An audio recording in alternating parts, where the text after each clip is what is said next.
My girlfriend is extremely insecure. She demands that I check in with her on time every single day. So, in order to rush back and video call her, I drove home through a torrential downpour, but in the very next second, the world suddenly tilted, covered in blood. I was rushed to the hospital in an ambulance. When the nurse asked if I wanted her to notify my family, I politely declined, all because I didn't want Willow to worry. After all, she was still on the plane. Even if she knew, she would only be anxious and helpless. However, what I never expected was, when I got up to go for an X-ray, I actually saw Willow, who had claimed to be on a business trip, gently accompanying another man as he received an 4-drip. Fury surged through me. I demanded sharply why she had lied to me, yet she replied calmly, neither humble nor arrogant. Don't you have any fault at all?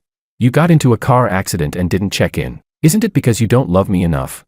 Chapter 1. I held the steering wheel with one hand while the other swiped across the car's touchscreen. It was 8:43 p.m. 17 minutes left before the video call Willow said she'd make at 9. I glanced at the cake box on the passenger seat and couldn't help the small smile tugging at my lips. Strawberry cream filling. That girl had been talking about it for half a month. My phone buzzed. A message from Willow popped up on WeChat. Boarding now. Gotta turn off my phone. I'll text you when I land in Shanghai. Don't forget to miss me. There was a kissing emoji at the end. I typed back, text me when you land. Stay safe. After a moment, I added, I already bought the strawberry cake. We'll celebrate when you're back. Sent. I casually tossed the phone back onto the center console. The wipers swung wildly left and right. The rain on the windshield was cleared 1 second, only to smear back into a blur the next. Driving in this weather was pure torture. I grumbled to myself, if it weren't for rushing back to catch her video call, I'd rather stay at the office and work overtime. Red light. I stepped on the brake and tapped my fingers lightly on the steering wheel. Today was my 28th birthday. 3 days ago,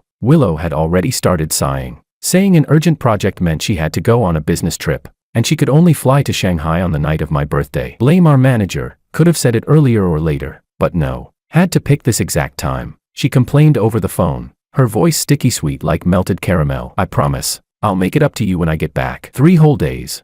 I laughed back then. Make it up for 3 days. Then I'll have to take 3 days off. Then take them. I'll stay with you. Deal. Honestly, I didn't care much about these things. Back when I was single, I barely celebrated birthdays. Sometimes even Lunar New Year felt no different from an ordinary holiday. But Willow cared. She always said life needed a sense of occasion. So I played along, remembering every anniversary, preparing surprises, showing up whenever she needed me. The light turned green. I pressed the gas, and the car shot forward. The rain-soaked road reflected light like it had been coated in oil. I didn't drive fast, already thinking about what to say during the call later. Willow loved hearing about my work, clients making ridiculous demands, proposals revised 100 times over. She'd snack and giggle, then say, our director Wang is the best. The thought made me smile again. The next second, the world tilted. A blinding white light slammed in from the right, accompanied by the screech of tires against the road, like nails scraping viciously across a chalkboard. My mind went blank. Instinctively, I yanked the steering wheel hard to the left. Bang.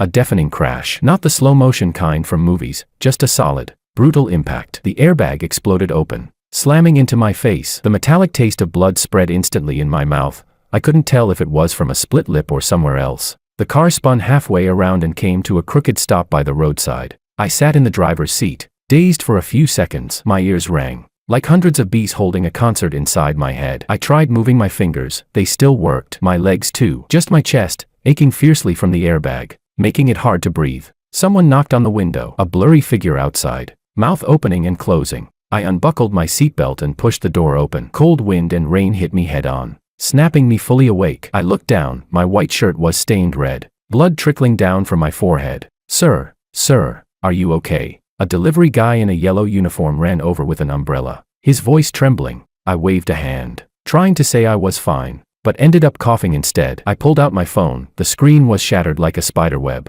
but it still lit up. I unlocked it, instinctively checking the time. 8:51 p.m. 9 minutes left. Unbelievable. Still thinking about that video call at a time like this. Even I found it absurd. The sound of an ambulance grew closer, red and blue lights flashing, slicing the rainy night into fragments. As I was helped onto a stretcher, I turned my head to look at my car, its front crushed inward like some unlucky guy who'd taken a solid punch. The strawberry cake had flown off the passenger seat and splattered against the windshield, cream mixing with rainwater and dripping down in a miserable mess. The cake, I muttered. The paramedic didn't catch it. What? Nothing. They took me to the nearest municipal hospital. The emergency room was brightly lit. completely different from the pitch-black rain outside. The air smelled of disinfectant, mixed with a faint trace of blood. The stretcher wheels rattled across the floor, echoing down the corridor. I was pushed into a treatment room, where a nurse came over to tend to my wounds. There was a cut on my forehead, 5 stitches, possibly a rib injury, needed an x-ray. My right wrist was sprained, swollen like a bun. "You're pretty lucky," the doctor said while writing in my chart. "The other driver was drunk, full responsibility. You had your seatbelt on, or it could have been much worse." I nodded, saying nothing. The anesthesia hadn't fully worn off yet. My forehead felt numb, almost unreal. I stared at the fluorescent lights on the ceiling, my mind completely empty. Chapter 2. After my wounds were treated, the nurse told me to go to the 4-room for 2 hours of observation. "Where are your family members? Have you informed them?" she asked. I paused for a moment. "I'll let them know later." I didn't actually want Willow to know. She was on a plane, there was nothing she could do except worry. Tomorrow. I'd tell her tomorrow. The 4-room was at the corner of the first floor of the emergency building, a large shared space. There weren't many people at this hour, maybe 7 or 8 scattered around. I found a seat against the wall, and a nurse came over to hook me up to the 4. The moment the needle pierced the back of my hand, I frowned slightly. The fluid dripped down, 1 drop at a time, painfully slow. I took out my cracked phone and tried turning it on. Surprisingly, it still worked. There were a few unread messages on WeChat, all birthday wishes from colleagues and friends. I replied to them one by one, my fingers clumsily tapping on the damaged screen. Willow's profile picture sat quietly there. The last message still read, "Boarding now." I stared at that kissing emoji for a few seconds, then locked the screen. I closed my eyes to rest, but my ears refused to cooperate. Sounds from the 4-room seeped in, someone on the left blasting short videos at full volume, a couple on the right arguing, the woman saying, "I'm already like this and you're still on your phone." Further inside, a child crying while his mother soothed him in a low voice. A hospital really had it all, the full spectrum of human life. I felt a little irritated and tried to shift my position, but the movement pulled at my wound, making me suck in a sharp breath. Forget it. I'd just endure it. Time passed. Second by second, I glanced at my phone, 9:30 p.m. There was no way I'd make the video call. I'd send a message later to explain. Maybe say I had to work overtime suddenly. Or, just as I was thinking, a familiar laugh came from the doorway. My whole body stiffened. Impossible. I must have heard wrong. The anesthesia must be messing with my hearing. I lifted my head. At the entrance of the 4-room, Willow stood there, wearing the off-white knit cardigan I had bought for her, the one from last week. She'd said she wanted to bring it on her business trip, that Shanghai nights were chilly. In her hand was a disposable paper cup, and she was tilting her head, talking to the person beside her. She was smiling, her eyes curved, an expression I had seen for 7 years. Beside her stood a man. He was fairly tall, wearing a gray hoodie, his left arm in a cast hanging across his chest. Willow stood very close to him, almost leaning against him, carefully holding the cup up to his lips. "Careful, it's hot." "I already blew on it," she said softly, her voice carrying the familiar gentleness I knew so well. The man drank from her hand,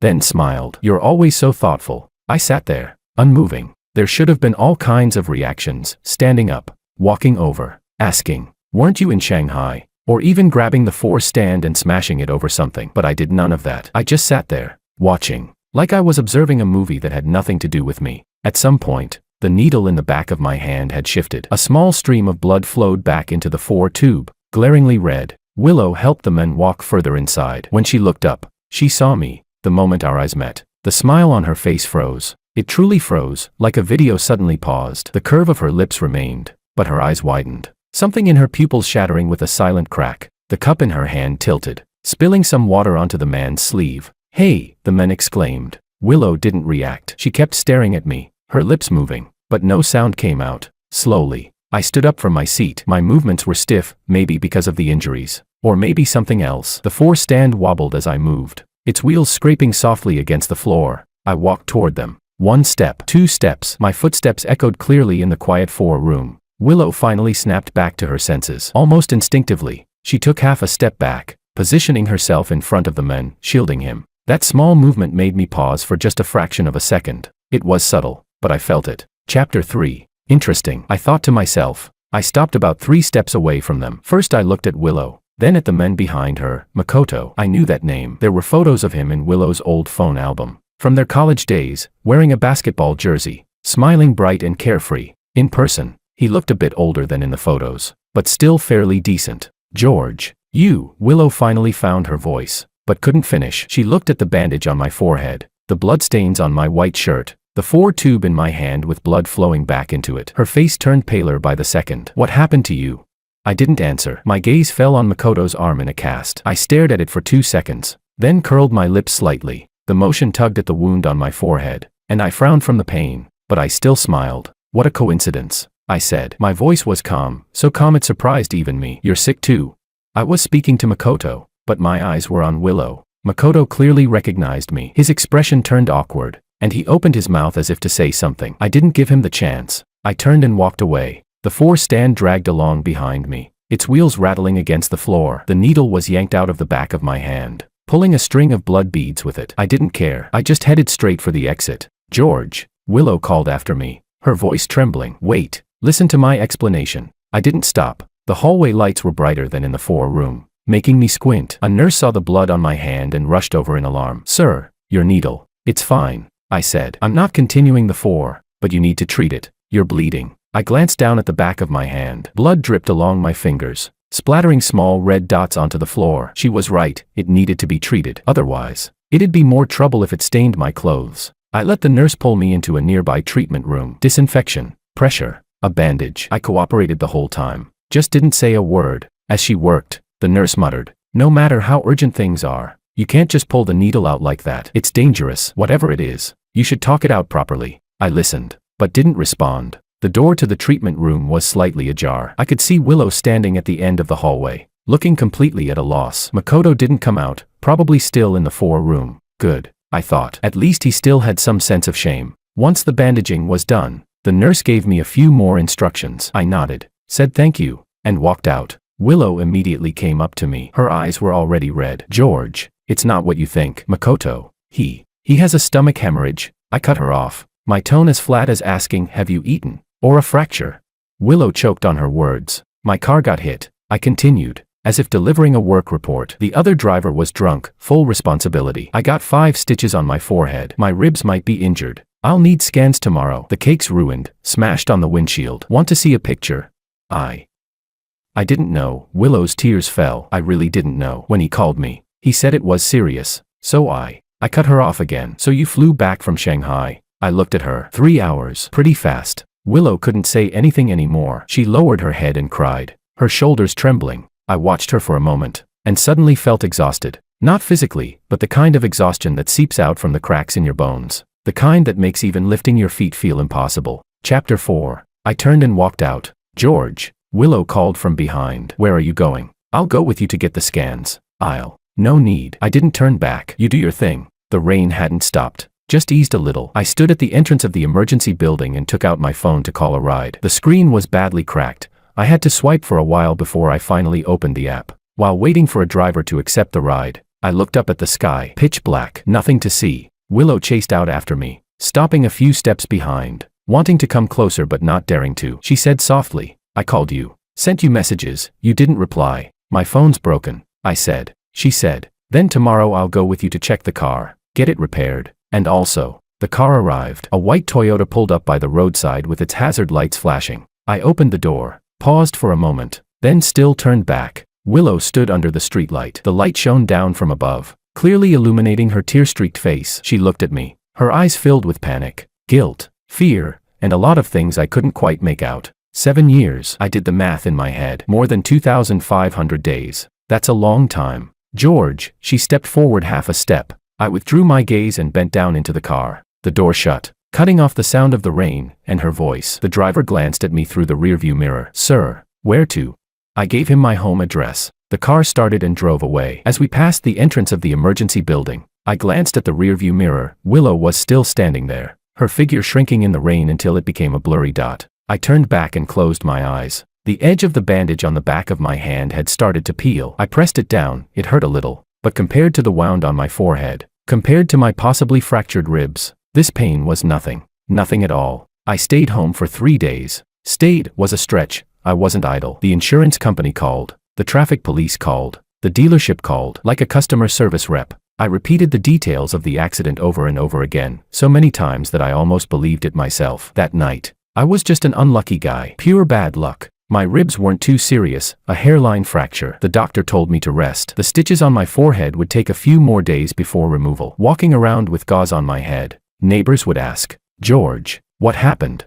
Bumped into something, I answered uniformly. On the morning of the fourth day, I figured it was about time to handle something real. I stood in the middle of the living room, looking around the apartment I'd lived in for 5 years. 2 bedrooms and a living room, not big, but I had put thought into the renovation back then. The sofa Willow picked, off-white, now looking a bit dirty. The curtains she chose, light gray with subtle patterns, pretty when sunlight came through. The framed photos on the wall were landscapes she had taken in college. She said they added an artistic touch. Her traces were everywhere. I went to the kitchen, boiled some water, and made a cup of tea. The tea leaves were Willow's fruit tea, overly fragrant. I took a sip, frowned, and poured it out. Then I dug out my own long jing from the back of the cabinet, brewed a cup. That felt better. Then I got to work. I started with the bedroom. Her clothes took up 2/3 of the wardrobe, spring, summer, autumn, winter, all neatly sorted. I pulled out a large suitcase, opened it, and began packing them one by one. Dresses, shirts, sweaters, coats, folded neatly, like merchandise in a boutique.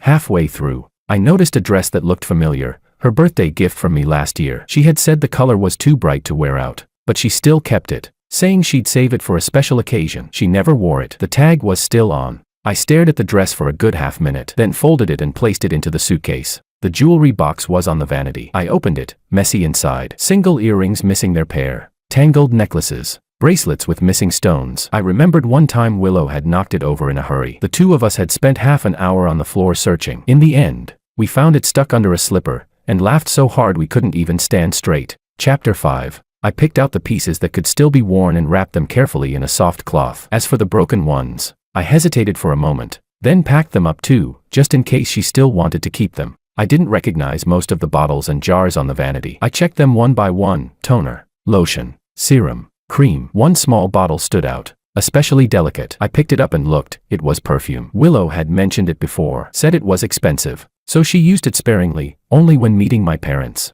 I twisted open the cap and took a sniff. The scent was faint, hard to describe. I closed it and placed it into a separate bag. There was a photo album in the drawer. I flipped it open. The first page was a picture of the two of us. Sophomore year, autumn, under the ginkgo trees on campus. Back then, she had short hair, and I wore black framed glasses. We both smiled like we had no worries in the world. I flipped through more pages. Graduation photos, the first apartment we rented, our trip to the seaside, last spring festival at my place.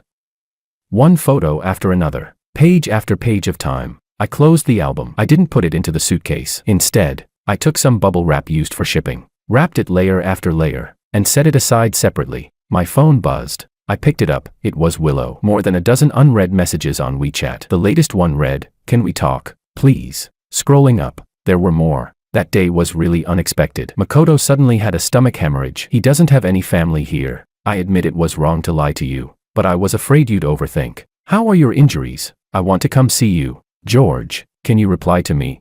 I swiped through them, but didn't respond. I placed the phone face down on the table and went back to work. There wasn't much in the study. Willow's books filled one shelf, mostly novels and magazines. She also had a habit of copying down sentences she liked and pasting them into a notebook. I flipped through it. Neat, delicate handwriting, densely packed. May there be years to look back on, and may we grow old together in deep love. The mountains and rivers stretch far and wide. The world is full of life's warmth. None of it is you, yet none of it is not you. I have always been a firm materialist, but for you, I wish there were an afterlife. Below that last sentence, she had drawn a small heart in red ink. I stared at that heart for a long time. Then I tore out the page, folded it once, then again, and slipped it into the inner compartment of my wallet. I closed the notebook and put it back on the shelf. The rest were miscellaneous items: her used mug, her favorite cushion, the stuffed toy by the bed, the sticky notes on the fridge. One by one, I sorted them, packing what needed to be packed, throwing away what needed to go. By 2 p.m., 3 large boxes and 1 suitcase were piled up in the living room. I sat on the floor, leaning against the sofa, and lit a cigarette. I didn't smoke often, only when I was especially tired or especially annoyed. Willow used to forbid me from buying cigarettes, saying smoking too much would make me die early. Back then, I laughed. Then you'll have to stay with me longer. Thinking about it now, that sounded pretty stupid. Halfway through the cigarette, the doorbell rang. I didn't move. It rang again. This time someone held it down, the sound sharp and grating. I sighed, stubbed out the cigarette, and got up to open the door. It was a delivery man. "Mr. Wong, your package. Please sign here." I took the form and glanced at it. The sender was Makoto. The address listed as some hospital. I frowned slightly and opened it. Inside was a fruit basket, along with a card. "Mr. Wong, Sorry for the trouble caused. Wishing you a speedy recovery, Makoto. The handwriting was neat. Chapter 6. I stared at the fruit basket for a few seconds, then picked it up, turned around, walked to the stairwell, and tossed it into the trash can. When I came back, the delivery guy was still there, staring at me in confusion. It was spoiled. I explained briefly, then shut the door. I washed my hands and went back to packing. The fruit basket was like a small interruption, nothing that left any trace in my mind. By evening, everything was done. I called a moving van. When the driver came upstairs and saw the scene, he asked, "Moving out?" "Yeah, just delivering some stuff." "Where to?" I gave him the name of Willow's apartment complex. He helped carry the boxes downstairs and loaded them into the truck. Before we left, I took out a key from my pocket, Willow's apartment key. She had given it to me before, saying, "You're always welcome to check up on me anytime." I looked at the key one last time, then tossed it into the roadside drain. A soft clink. The truck drove off. I turned and went back upstairs, back home. The apartment suddenly felt empty. Not physically empty, but empty in presence. When Willow was around, she always had music playing, humming along, or kept the TV on as background noise. Now there was nothing. So quiet I could hear the faint hum of the refrigerator. I turned on the TV and randomly picked a news channel. Turned up the volume. That felt a bit better. I went into the bathroom and took a shower. The hot water poured over me, and I let out a long breath of relief. The mirror fogged up with steam. I wiped it with my hand and saw the gauze on my forehead. It was already a bit dirty. Might as well take it off, I thought. It's about time. Carefully, I peeled off the tape and removed the gauze. The wound was exposed. The stitches looked like a centipede crawling across my skin. Not pretty, but I didn't care. I'm a man. What's a scar? By the time I finished showering, it was already dark. I didn't feel like cooking, so I ordered takeout. While waiting, my phone buzzed again. This time, it wasn't Willow. It was Makoto. A long text message. "Mr. Wong, I don't know if you received the fruit basket I sent earlier. First, I want to sincerely apologize. What happened that night was purely a misunderstanding. Willow is a kind girl. She was only taking care of me out of friendship. What's between us is long in the past. I hope you won't misunderstand. Also, I heard you were injured in a car accident, and I feel very guilty. If you need any help, please don't hesitate to contact me. Once again, my apologies." I read it and didn't reply. I took a screenshot and sent it to Willow. Then I typed, "Keep your men in check." Sent. The takeout arrived, my usual braised chicken rice. I turned on the TV and ate while watching. The news was reporting on a local construction project. I glanced at it.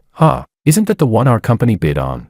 I put down my chopsticks and watched more carefully. The report said the project had made new progress, and several design companies had been shortlisted. The camera panned over the list. I saw my company's name. Not bad. I'd have to ask about the progress tomorrow at work. After finishing the meal, I cleaned up. While washing the dishes, my phone rang again. This time, it was Willow calling. I dried my hands, picked up the call, and said nothing. On the other end, I could hear her crying, her voice broken. "George, what do you mean? What do you mean? Keep your men in check. Makoto, he's just..." I cut her off. "He just sent me a fruit basket and wrote a heartfelt apology letter." "You got it? Then why did you?" I threw it away. Chapter 7. Willow choked on her words. The faucet hadn't been turned off properly. It dripped, drop by drop. I reached out and tightened it. The sound stopped, and all that remained on the other end of the call was her quiet sobbing. "I've packed your things," I said. "They're at your apartment's property office. The key is in your mailbox. Go get it yourself." What things?" she asked. "Your things." My tone was calm. "Clothes, cosmetics, books, all those little things you've collected." I wrapped the photo album separately, didn't want it to get crushed. You packed my things." Willow's voice rose. "George, what gives you the right to touch my stuff? We haven't broken up." "We have now," I replied. Silence fell on the other end, so quiet I thought she had hung up. After a long pause, Willow finally spoke again, her voice trembling. "Just because of this? Just because that night I didn't tell you the truth? George, it's been 7 years, 7 years of us, and you're just going to..." "It's not about that night," I said. "Really? Then what is it about? Tell me."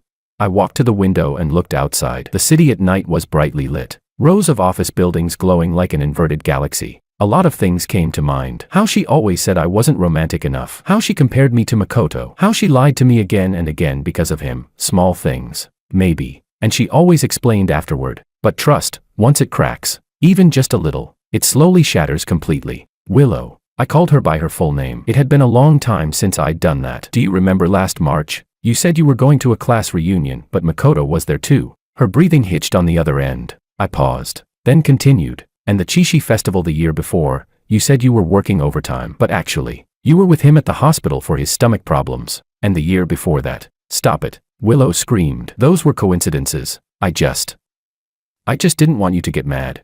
So you lied to me. That wasn't lying, it was a white lie.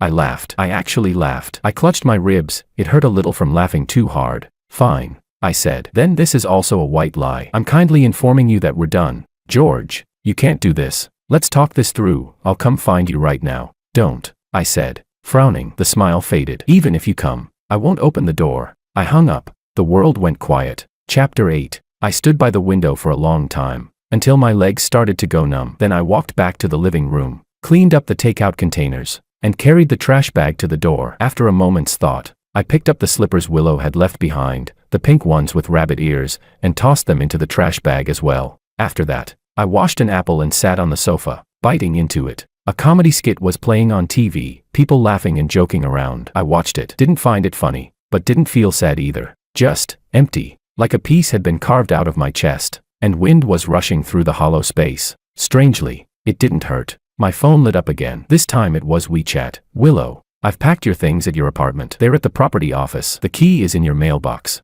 Word for word, she sent back exactly what I had said earlier. I stared at the message for a full minute. Then I replied, got it. After a moment, I added, don't contact me again. Sent. I put my phone on silent and tossed it onto the sofa. The variety show ended, and commercials started playing. I grabbed the remote and flipped through channels, back and forth, until I stopped at a sports channel. A soccer match. No idea which teams, but it was intense. I got into it. Outside, the night deepened. The living room was lit only by the flickering glow of the TV. The half-eaten apple sat on the coffee table, oxidized, turning slightly yellow. I curled up on the sofa, eyes fixed on the screen. A goal was scored. The commentator shouted in excitement. I followed along, yelling, nice shot. My voice echoed once in the empty room, then faded. It was late. The day I returned to work, there was still a bandage on my forehead. My colleague Chris was the first to notice. He let out a whistle. George, what? Did you go star in an action movie? Car accident, I said lightly, placing my briefcase on my desk. Serious? You okay? Not too bad, I replied. Just a few stitches. Chapter 9. People in the office gradually gathered around, asking questions all at once. I dealt with them one by one, and in the end said, I'm really fine. Just need a favor from everyone. No late nights for me recently. The crunch work will have to rely on you guys. I said it politely, but the meaning was clear. Everyone on the project team knew I never pulled rank and never dodged responsibility. Now that I'd spoken up, they naturally gave me their support. Don't worry, George. Focus on recovering. We've got this. I smiled, turned on my computer. My inbox was flooded, 99 plus unread emails. I made a cup of tea and started going through them one by one. Work was a good thing. It left you no time to overthink, no energy to dwell on emotions. I worked overtime for 3 straight days, catching up on everything delayed by the accident. On the 4th morning, the project manager, Sam, patted my shoulder. George, don't push yourself so hard. Your health comes first. I'm fine, I replied. Better than sitting idle, and I meant it. Being idle wasn't good. The moment I stopped, my mind started replaying scenes, like a film. The harsh white lights of the hospital, Willow's pale face, the cast on Makoto's arm. It was irritating. Better to work. On Friday afternoon, the initial proposal for the bid was ready. I gathered the team for a meeting. A room full of people stared at the projection screen, discussing back and forth. The atmosphere was lively when the meeting room door suddenly opened. The receptionist peeked in. Director Wong, someone's here for you. Who? She says she's your girlfriend. The receptionist looked a little awkward. I told her you're in a meeting, but she said she can wait. The room fell silent instantly. A dozen pairs of eyes turned toward me. My expression didn't change. I didn't even pause the laser pointer in my hand. Tell her I'm busy. No time. I did, but she insists. Then let her wait. I turned back to the screen. Back to the 3rd section. We still need to optimize the facade design. The meeting went on for another 40 minutes. When it ended, people packed up and left, their eyes drifting a bit. I knew what they were thinking. Gossip. Human nature. Chapter 10. I was the last to leave the meeting room. Willow was indeed waiting in the hallway, leaning against the wall with her head lowered. Hearing footsteps, she suddenly looked up. Half a month apart, she had lost weight. Her eyes were red, whether from lack of sleep or crying, I couldn't tell. When she saw me, she straightened up. Her lips moved, but no sound came out. I walked past her without stopping. George. Willow hurried after me, grabbing my sleeve. Let's talk. Just 5 minutes. Okay. People were passing by in the hallway. Glancing over, I stopped and turned around. Her hand was still clutching my sleeve tightly, her knuckles pale. I looked down at her hand, then back at her. Let go. I won't. Her voice trembled with tears. You won't answer my calls or messages. What else can I do? I had no choice but to come here. I frowned. Say what you need to say. Willow took a deep breath, as if gathering all her courage. About Makoto, I really can explain. That night, his stomach hemorrhage was very serious. He had no one around. So I cut her off. So you lied to me and said you were on a business trip. Willow, when you were making up that lie, did you think about what I was doing? I didn't know. I was driving, I said, rushing home to video call you, because you said we'd connect at 9. Then I got into a car accident. The front of my car was crushed. The cake smashed against the windshield. I got 5 stitches on my forehead. My ribs were fractured. I paused, then asked, you know all this, right? I told you. Tears streamed down Willow's face. She choked. I know. I'm sorry. I really. Save the apologies, I said, pulling my sleeve free. Anything else? Can we not break up? She looked at me through tearful eyes. 7 years, George. From college until now, we have so many memories. Are you really just throwing it all away? I was silent for a few seconds. At the end of the hallway, a colleague peeked out, then quickly withdrew. Willow, I said, my voice calm. Do you know what I can't stand the most? She shook her head, tears still falling. It's not that you're still in contact with Makoto. It's not even that you lied to me, I said. It's that when I was lying in the hospital, your first instinct was to stand in front of him. That kind of reflex, you can't fake it. Chapter 11. Willow froze. You were protecting him, even when the person standing in front of you was me, your boyfriend. I gave a faint, mocking smile. At that moment, I knew, in your heart, I'm no longer the one who comes first. That's not it. I panicked. I didn't know what to do. I cut her off. Then don't do anything, I said. Let's end it here. It's better for both of us. I turned to leave. George, Willow shouted from behind. Are you really this heartless? 7 years, just like that. You're ending it.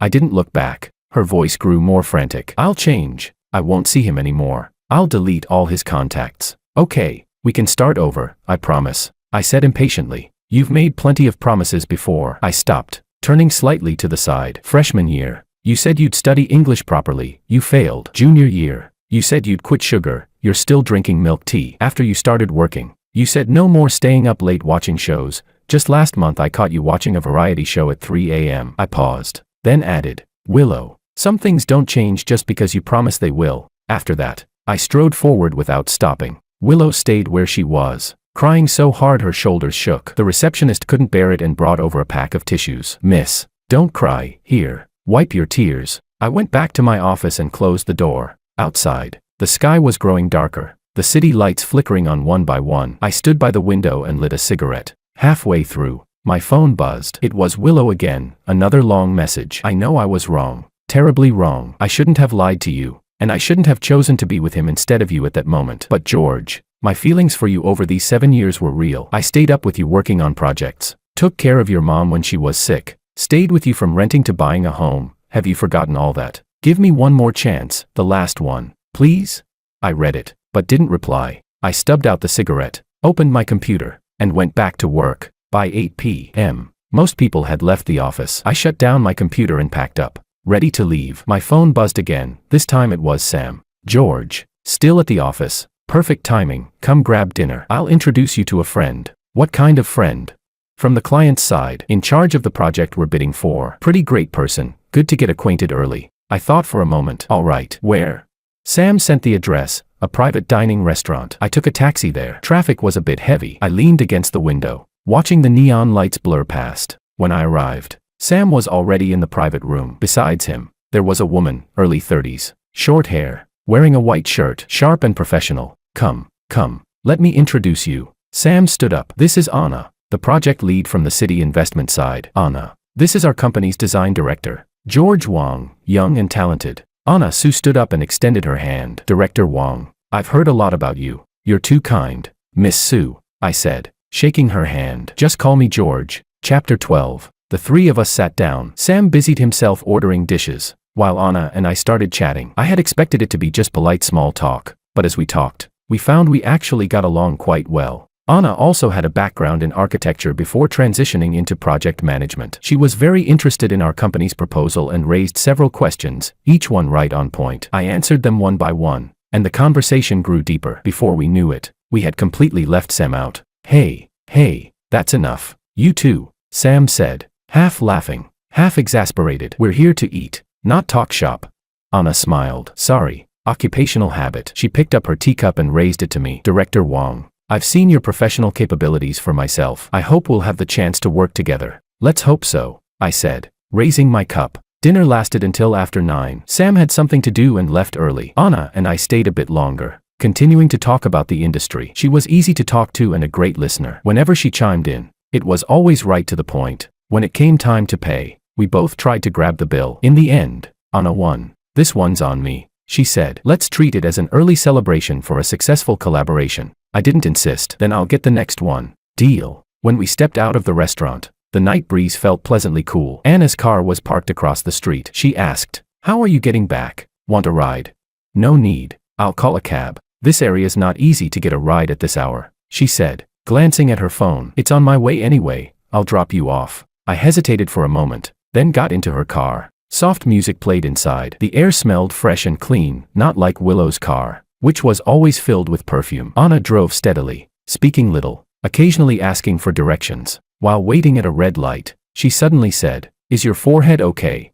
I paused, then remembered the bandage I was still wearing. "It's fine, almost healed." "That's good." The light turned green, and she pressed the gas. "No matter how hard you work, safety comes first." "Thanks." She drove me to the entrance of my apartment complex. I got out and thanked her. She rolled down the window and said, "If there's anything about the bid, feel free to contact me anytime." "Will do. And one more thing." She paused. "Don't put too much pressure on yourself. I can tell you haven't been in the best state lately." I smiled. "That obvious? In our line of work, we're good at reading people," Anna said with a smile. "All right, I'm off. Get some rest." Her car merged into traffic, the taillights blinking as they faded into the distance. I stood at the entrance of the complex and lit a cigarette. After a couple of puffs, I suddenly thought of the fresh scent in Anna's car, and stubbed it out. I walked toward my building. Just as I was about to reach downstairs, I saw a figure standing there. Chapter 13. Willow. She must have been waiting for a long time, leaning against the wall, squatting there in a daze. When she saw me, she stood up and walked over. "You," I frowned. "Why are you here?" "I called you. You didn't answer." Willow's voice was hoarse. "You didn't reply to my messages either." I had no choice but to wait here. "What is it?"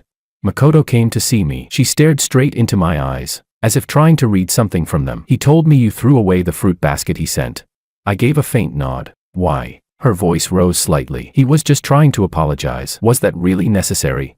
"It was," I said. "I don't need his apology." "George, when did you become this harsh?" Willow's eyes reddened again. "Yes, I was wrong to lie to you, but Makoto is innocent. He hasn't fully recovered yet. The moment he left the hospital, he sent you that fruit basket."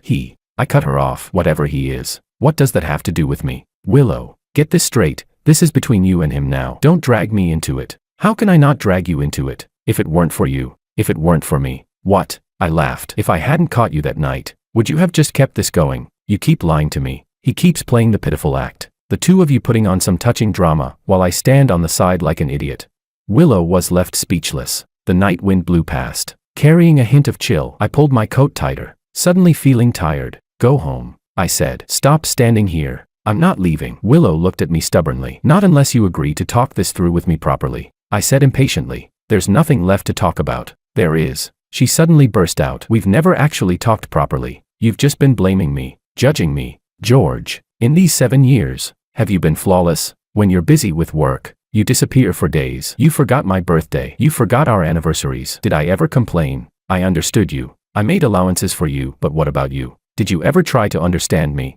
Chapter 14. I looked at her and said nothing. Willow wiped her tears and continued. "Yes, I was wrong to lie to you, but why did I lie? Because every time you heard Makoto's name, you got angry. I didn't dare tell you. I was afraid you'd get mad. Afraid we'd argue. I thought once he got better, everything would be fine. So it's my fault?" I asked. "That's not what I meant." "That's exactly what you meant." I nodded. "Fine. I'll take it. My fault. I wasn't attentive enough. Not thoughtful enough. Didn't care about you enough. So you went to Makoto." "Makes perfect sense." "I didn't." "Willow," I interrupted her, my voice quiet. "Can we stop tormenting each other?"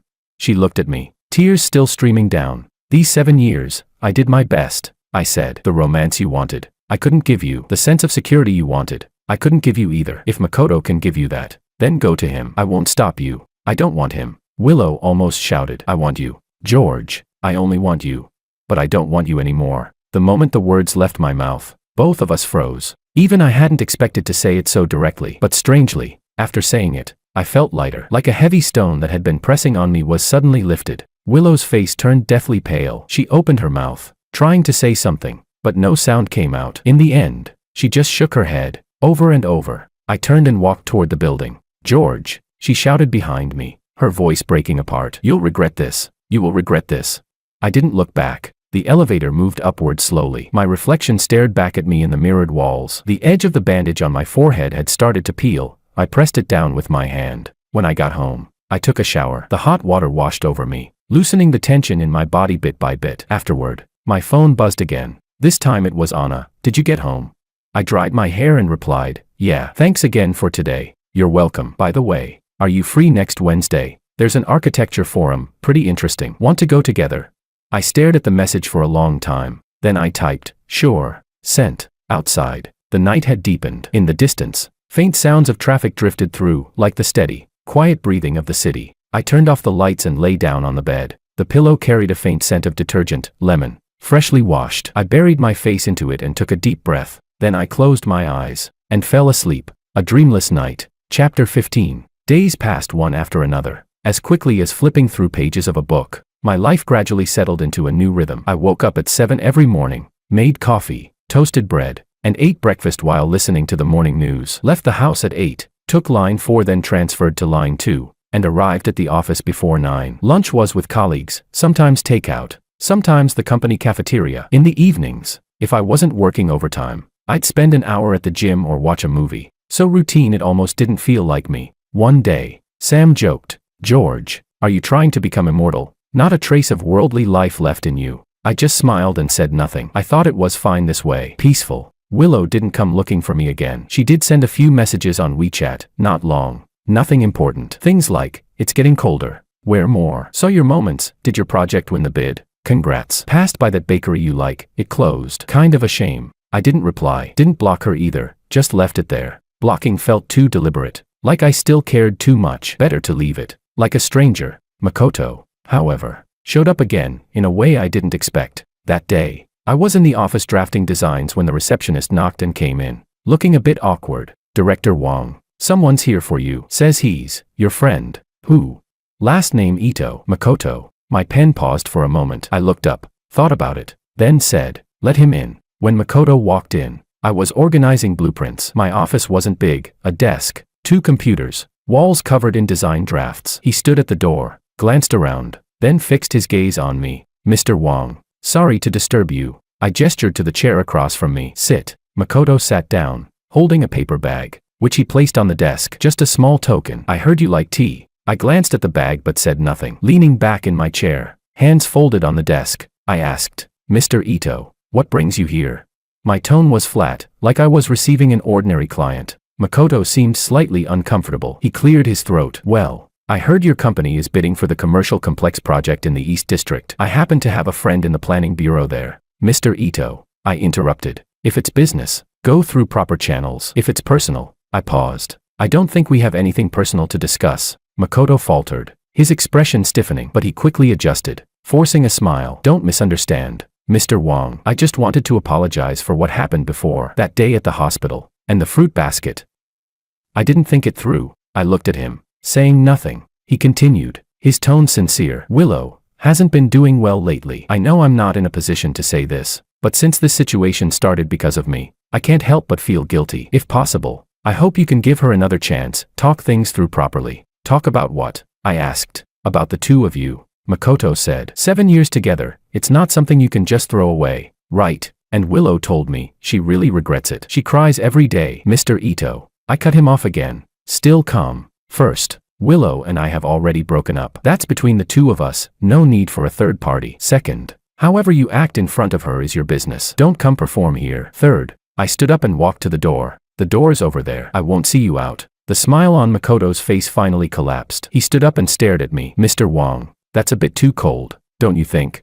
"I reserve warmth for people who deserve it," I said, pulling the door open. "Not you." Makoto's expression shifted several times. In the end, he picked up the paper bag and left. I closed the door and sat back down, picking up my pen. I continued drawing. The sound of the pen against paper was soft and steady. Half an hour later, my phone buzzed. It was Willow. "Did Makoto come to see you?" "I'm sorry. I didn't know he would go." Chapter 16. I read the message and didn't reply. I turned the phone face down on the desk. The sunlight outside was bright, casting a faint glow over the blueprints. I squinted slightly, and suddenly remembered those days in college when Willow and I used to draw together in the library. She liked to lean beside me, watching me sketch. Then, before long, she'd fall asleep. I would drape my coat over her and keep working. So many years had passed in the blink of an eye. I shook my head, pushing the memory away. Then I got up and went to the pantry to make a fresh cup of tea. The tea leaves unfurled slowly in the hot water, then gradually sank. I watched them for a moment and suddenly thought, some things are like tea leaves. Once they've been steeped, the flavor fades. Brew them again, and it's just not the same. The bidding project entered its final stage, and I was so busy my feet barely touched the ground. I worked overtime for several days straight, getting home past midnight every night. One evening, it was raining. I stood downstairs at the office trying to hail a cab, but after 20 minutes, nothing came. I was just wondering whether to walk to the subway station when a white SUV pulled up in front of me. The window rolled down. It was Anna. Director Wong. Still working this late? I nodded. Miss Sue working overtime too? Just finished a meeting. Anna smiled. Where are you headed? I can give you a ride. No need to trouble yourself. I'll call a cab. She pushed the car door open directly. At this hour, in this weather, you won't get one even if you wait till morning. Get in. It's on my way. I hesitated for a moment, then got into the car. The air inside still carried that fresh scent. This time I recognized it. Grapefruit. Anna put on some music. Soft piano pieces. Rain tapped against the windows. A steady patter, while the inside of the car remained quiet. Anna spoke first. I heard your proposal is very strong. We discussed it internally. Very high evaluations. Thank you, I said. It's mostly the team's effort. You're too modest. Anna glanced at me. Sam told me you've been in great form lately, like you're running on adrenaline. I smiled. He exaggerates. It's not exaggeration, Anna said, turning on the signal light. I've seen a lot of people, after a breakup. They either fall apart or spiral. People like you, who throw all their energy into work, not many. I didn't respond. I looked out the window, watching the rain stream down the glass in streaks. I got divorced 2 years ago, Anna suddenly said. I turned to look at her. My ex cheated, with his female assistant. Her tone was calm, like she was talking about someone else. She let out a small sigh. The day I found out happened to be our 5th wedding anniversary. He booked a restaurant, bought flowers, even prepared a gift. Academy-level performance. I didn't know what to say. Anna continued. I didn't cry, didn't make a scene. The next day, I went to a lawyer and drafted the agreement. A month later, everything was finalized. Looking back now, I kind of admire myself. How could I stay that calm? What happened after that? I asked. After that, Anna smiled. Just like now. Work, gym, an occasional drink with friends. It's good, really. The car stopped at a red light. The wipers moved back and forth in a steady rhythm. What I'm trying to say is, Anna turned to look at me. Some things, once they're over, they're over. The more you dwell on them, the more they cling to you. Better to move forward. The road ahead is still long. The light turned green. The car moved again. After a moment of silence, I said, thank you. You're welcome. Anna replied. Considerate advice from someone who's been through it. The car stopped at the entrance of my apartment complex. Just as I was about to get out, Anna called after me. By the way, don't forget about the forum next week. I won't. I'll be there. I'll contact you then. All right. Chapter 17. By the time I got home, it was almost midnight. I took a shower, but even lying in bed, I couldn't fall asleep. I picked up my phone and scrolled through my WeChat feed. Willow had posted an update, a photo of the night skyline, captioned, rainy night, alone. The location tag was a hospital. I stared at the photo for a few seconds, then swiped past it. Below was a group dinner photo Sam had posted. Then Chris showing off his cat, followed by ads, motivational fluff, and random jokes. I scrolled for a while, felt bored, and turned off my phone. In the darkness, I lay there with my eyes open, listening to the rain outside the window. Anna was right. Some things, once they're over, are just over. But why did it still feel like something was missing inside me? It didn't hurt, it was just empty. Like something was gone, but I couldn't quite tell what. I remembered how Willow used to be terrified of thunder. Whenever it rained, she would crawl into my arms, cover her eyes, and say, George, George, it's thundering. I would hold her, pat her back, and tell her, it's okay, don't be scared. Now that it was thundering, she was alone in a hospital. Was she scared? I turned over and buried my face in the pillow. Stop thinking about it, I told myself. It's all in the past. The next day was Saturday. Rarely, I let myself sleep in. When I woke up, it was already close to noon. Sunlight streamed through the gap in the curtains, casting a bright strip across the floor. I got up, made coffee, toasted some bread, then sat at the dining table and opened my laptop. There was a new email from Anna in my inbox, details about next week's forum. I replied with received, then started working through my emails. Halfway through, the doorbell rang. I frowned. Who would come at this hour? I walked to the door and looked through the peephole. It was Willow. She stood outside, holding a thermos container. Her face was pale, her eyes red and swollen. I didn't open the door. The doorbell rang again, over and over, urgent and relentless. I turned and walked back. My phone buzzed. A message from Willow. George, I know you're home. I'll just say a few words and then I'll leave. I stood in the middle of the living room, staring at the door. After about a minute, I walked back and opened it. When Willow saw me, her eyes lit up for a moment, then dimmed again. She handed the thermos toward me and said, I made you some soup. You've lost weight recently. No need. I didn't take it. Say what you came to say. Her hand froze midair. She bit her lip, then set the thermos on the ground. About Makoto. I'm sorry. I didn't know he would come looking for you. I had a big fight with him. It won't happen again. I said nothing. Willow continued. Also, I moved. I gave up the old place. I'm staying at my mom's for a while. I need to calm down. I nodded. Anything else? Us? Is there really no chance anymore? Willow looked up, tears welling in her eyes. George, this past month, I've been thinking every day about us, about how we ended up like this. I know I was wrong. I really do. Can you give me one more chance? I looked at her. She looked exhausted, thinner than I remembered. She used to complain about wanting to lose weight. Now she had, but for all the wrong reasons. Willow, I said softly, do you remember our first fight? She froze for a moment. It was sophomore year. I forgot your birthday. You cried and said I didn't care about you. I spent 3 days trying to make it up to you. In the end, I bought you a necklace before you forgave me. Willow nodded, tears falling. Later, you told me you didn't really want the gift. You just wanted to see if I cared enough to panic over you. I smiled faintly. Back then, I thought, well, girls get a little emotional sometimes. I cared about you, so I was willing to comfort you. But it's been 7 years. Willow, my smile faded. You've been testing me the same way all this time. Forgetting your keys so I'd come deliver them. Getting sick so I'd stay with you. Working late so I'd pick you up.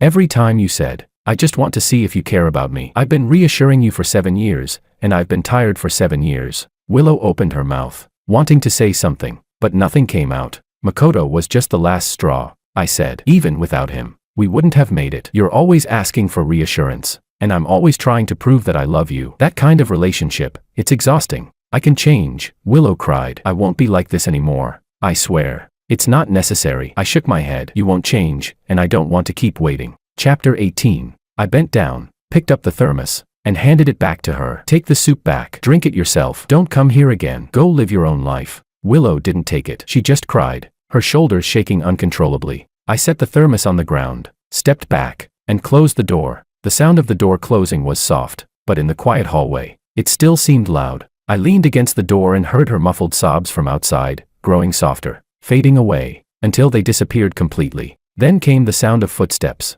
slowly moving farther and farther away. I stood there for a long time, until my legs started to feel numb. Then I walked to the window and saw Willow leaving the building, gradually disappearing at the entrance of the residential compound. The sunlight was bright, so bright it almost hurt to keep my eyes open. I picked up my phone and sent Anna a message. What time does next week's forum start exactly?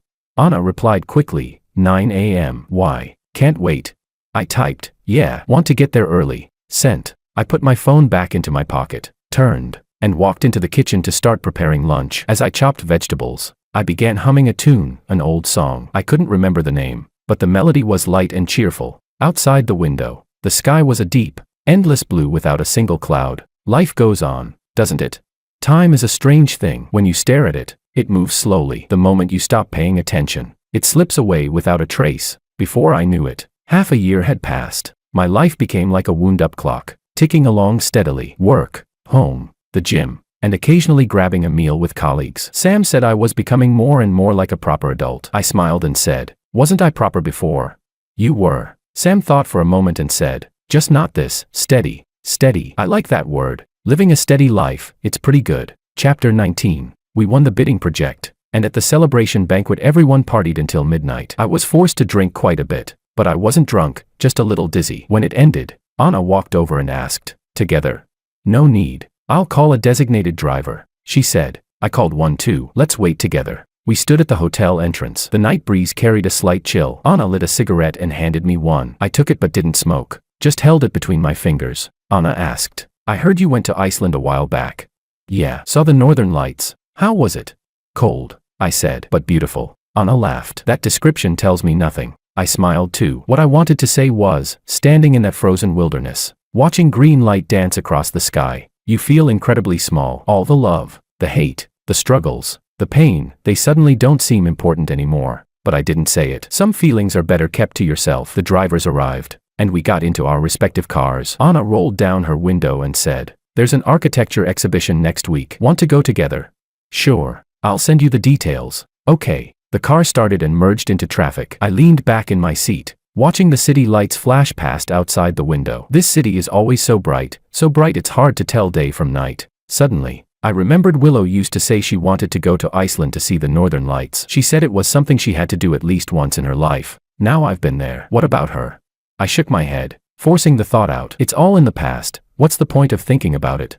Life goes on. The company took on a new project in a neighboring city. I led the team there for site inspections. Staying for half a month, the construction site was full of dust. Every day I ran around in a hard hat, and by the time I got back to the hotel at night, I was so exhausted I'd fall asleep immediately. One night, I dreamed of Willow. The dream was strange. There wasn't much of a plot. She was just crying nonstop, to the point it annoyed me. I asked her why she was crying, but she didn't answer, just kept crying. Eventually I got impatient and said, "If you keep crying, I'm leaving." And then I actually left. As I walked away, I glanced back once. She was still crying. When I woke up, it was still dark. The hotel room was pitch black. I sat up and lit a cigarette. Halfway through, my phone lit up. It was Anna, sending photos from the architecture exhibition. Captioned, "This design is interesting." I flipped through them one by one and replied, "It really is." Anna replied instantly, "Still awake?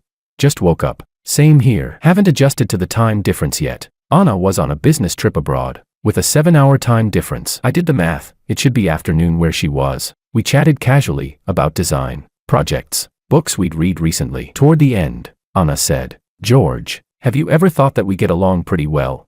I stared at that sentence for a long time. Then I replied, "Yeah." She asked, "So, want to give it a try?" I didn't answer right away. I walked to the window and pulled open the curtains. Dawn was just breaking outside. The city hadn't fully awakened yet. It was quiet, like a painting. I thought about a lot of things. The past 6 months, the northern lights in Iceland, the dust at the construction site, and Willow crying in my dream. In the end, I typed, "Anna, you're great, really, but right now, I'm probably not ready to start a new relationship." Sent. It took a while before she replied, "Got it. Let's pretend I didn't say anything. Sorry. No need to apologize." Anna sent a smiling emoji. I was being a bit impulsive. Being friends is good too. Yeah, friends. Chapter 20. I put down my phone. It was already daylight. I splashed some water on my face and looked at the person in the mirror. The scar on my forehead had faded a lot, barely noticeable unless you looked closely. That's good. Some things should be like this, slowly fading away. When the inspection ended, on the day we headed back, the project team suggested stopping by a nearby ancient town. Since we're already here, they urged. I originally wanted to head straight back, but couldn't resist the persuasion, so I went along. The town was old, stone-paved streets, white walls, black tiles, small bridges overflowing water. There weren't many tourists, just a few scattered groups wandering leisurely. I walked alone by the river, watching an old man fishing. The fishing rod didn't move, and neither did he. He just sat there calmly, like a statue. I found the scene interesting and took out my phone to snap a photo. Just as I was about to put it away, I looked up and saw someone standing across the bridge. Willow. She was wearing a light-colored dress, her hair cut short to her shoulders. She held a cup of coffee, looking at me. We stood on opposite sides of the small river, staring at each other for a few seconds. I moved first. I crossed the bridge and walked up to her. "What a coincidence," I said. Willow nodded. Her voice was a little dry. "Yeah, what a coincidence." She had lost weight. Her skin looked paler, but her gaze was much calmer. It no longer carried that constant unease she used to have. I noticed a wooden bracelet on her wrist. It looked old. "How come you?" I started. "I'm staying here for a while," Willow said. "Writing something." "Writing?" "Yeah, just casually." She smiled a little awkwardly. "What about you?" "Here for fun." "Business trip." "Just passing by." For a moment, neither of us spoke. Ducks swam by in the river, quacking, leaving ripples behind them. "You've been," Willow started, then stopped. She tightened her grip on her coffee cup. "How have you been?" "Not bad," I said. "You?" "I'm doing okay too," she said, trying to start over. I nodded. I noticed the ring on her finger was gone, the one I had bought with 3 months' salary. "I returned the ring to your mom," Willow said, as if she knew what I was thinking. And the things you gave me, the expensive ones, I returned them too. You didn't have to. I did. She was firm. Otherwise, I wouldn't feel right. I didn't say anything else. I noticed the faint lines at the corners of her eyes, more obvious than before. Half a year wasn't long, but it was enough to leave marks on a person. What about Makoto? I asked. Willow's expression stiffened for a moment. Then she shook her head. We're not in contact anymore. He tried to reach me a few times, but I didn't see him. She looked up at me. I figured it out. Some things can't be avoided forever. I nodded. Silence again. But this time, it wasn't awkward. It was a calm kind of silence, like two old friends who hadn't seen each other in a long time. There wasn't much to say, but there didn't need to be. I should go. Willow said. I have a meeting. Okay. She turned to leave, then paused and looked back at me. George. Yeah. I'm sorry. Her voice was soft, but clear. I really am. I looked at her for a long moment. Then I nodded. I know. Not, it's okay. Not, I forgive you. Just I know. Willow's eyes turned red, but she didn't cry. She forced a smile. Then, goodbye. Goodbye. She left, walking slowly along the stone-paved road. Her dress fluttered in the wind, like a fallen leaf. I stood there, watching her disappear at the end of the alley. Then I took out a cigarette and lit it. Halfway through, a colleague called. George, where are you? We're leaving. Coming. I stubbed out the cigarette and headed back. Passing by a small shop, I saw some handmade ornaments displayed outside. I stepped in and looked around, eventually picking a small wooden duck, simple and cute. Gift or for yourself? The shop owner asked. For myself. All right, I'll wrap it up for you. I took the little wooden duck and walked out of the shop. The sunlight was warm on my skin. Suddenly, I remembered that long ago, Willow had given me a small wooden carving too, a rabbit. She said I was like a rabbit, gentle on the surface, but capable of biting when pushed. Where did that carving go? I couldn't remember, but it didn't matter anymore. Chapter 21. Back at the company. It was the same pile of work again. Meetings, drafting, revising plans, overtime. Life felt like copy and paste, day after day. One night, after working late, I ran into an old lady selling flowers at the entrance of my residential compound. It was already late, and the flowers in her basket were starting to wilt. Young man, buy a bouquet, she said. I'll sell them cheap. Once they're gone, I'll head home. I took a look and picked a bunch of sunflowers. They weren't in perfect bloom, but their bright yellow color felt cheerful. For your girlfriend? The old lady asked while wrapping them. For myself. Good, good. For yourself, she muttered. Flowers should be grown for yourself. Watching them bloom makes you feel better. I paid and carried the flowers home. I found a vase, filled it with water, and placed the sunflowers inside. On the dining table, they looked pretty nice. I took a photo and posted it. New member. Soon. People liked and commented. Sam said, oh wow. Director Wong's got taste now. Chris said, George growing flowers. Did the sun rise in the west? Anna left a smiling emoji. Willow liked it too. It was the first time she had liked one of my posts since we broke up. I stared at that like for a few seconds, then scrolled past it. I changed the water for the flowers and wiped down the table. By the time I finished, it was almost 11. I took a shower and lay in bed, but I didn't feel sleepy. My phone lit up. It was a voice message from my mom. Son, are you asleep? Aunt Zhang introduced a girl to you. I sent you her photo. Take a look. I opened the photo. She looked quiet and gentle, wearing glasses, taken in a library. I replied, Mom, I don't want to date right now. You're already this age and still not dating. Waiting to stay single forever. I replied, being single is fine. What's fine about it? Hurry up and add her on WeChat. Chat a bit. I sighed and replied perfunctorily, all right, I'll add her. But I didn't. I put my phone aside and stared at the ceiling. Honestly, I didn't even know what I wanted right now. A relationship. Didn't feel like it. Marriage. Even further away. I just wanted to live like this. Work. Home. Grow some plants. Read some books. Go out occasionally. Simple, but fulfilling. Moonlight streamed in from outside, casting a pale glow on the floor. It reminded me of nights in Iceland, the same kind of light reflecting off the snow. Bright as day. Back then, I stood in the snow, my breath instantly turning into white mist. The guide said that when the northern lights appeared, wishes would come true. I didn't make a wish. I didn't know what to wish for. Thinking about it now, maybe that was when I had already let go. Not intentionally, just naturally. Like snow melting into water, seeping into the ground, disappearing. I turned over and closed my eyes. The next day was the weekend. I slept until I woke up naturally. It was almost noon. Sunlight shone onto the sunflowers, their petals opening up, looking much more lively. I made brunch, eggs, bacon, and toast. With a cup of coffee, I sat at the table and ate slowly. My phone buzzed. It was Anna. Are you free this afternoon? There's a lecture at the exhibition hall. Pretty good. I thought for a moment and replied, yeah. She replied, I'll come pick you up at 1. Okay. After eating, I changed into a simple outfit, white t-shirt, jeans, and a shirt over it. When I looked in the mirror, I noticed I had gained a bit of weight. My face wasn't as sharp anymore. Not bad. It meant I'd been sleeping well. Anna arrived downstairs right on time. She was wearing a dress today, with light makeup. She looked softer than usual. She teased, "Looking pretty good today." "You too," I said. The lecture was good. The speaker was an old architect who shared many interesting ideas. I listened carefully and took quite a few notes. Anna did the same. We occasionally exchanged glances and nodded. By the time it ended, the sky had already darkened. Anna said, "Want to grab dinner together?" "Sure." Chapter 22. We went to a small restaurant that served home-style dishes. We ordered 3 dishes and a soup, chatting as we ate, about the lecture, industry trends, and movies we'd seen recently. Halfway through, Anna suddenly asked, "Have you seen your ex since then?" My hand paused for a moment as I picked up some food. "Once. And then nothing after that," I said. "Just said hi." Anna nodded and didn't press further. She ladled herself a bowl of soup and drank it slowly. After dinner, when we got downstairs, she said, "George, I'm being transferred to Beijing next month." I froze for a second. "That soon?"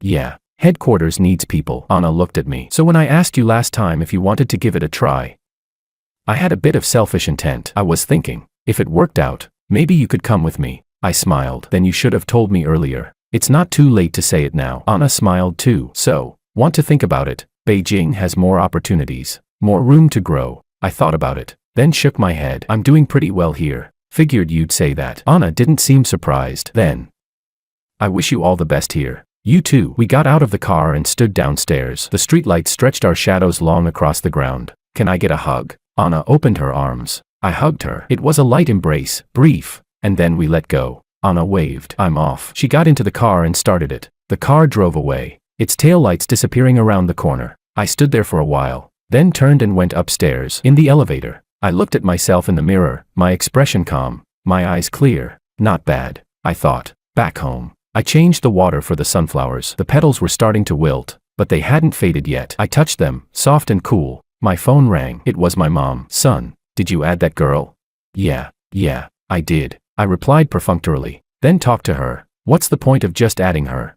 I am, I said, brushing it off. After hanging up, I sat on the sofa and turned on the TV. I randomly picked a channel. An old movie was playing, a Chinese odyssey. When the fairy Xixia said, "My destined one is a great hero," I suddenly laughed. Why was I laughing? I didn't even know. I just felt like life was pretty interesting. People come and go, gather and part, like a movie where you never know what the next scene will be. But it doesn't matter. You just have to play your own role well. The movie ended, and the ending song began to play. I turned off the TV and walked to the window. The night was deep. Lights glowing in countless homes. Neon flickered in the distance. Traffic flowed nearby. I stood there for a long time, then drew the curtains. Time to sleep. Tomorrow is another new day.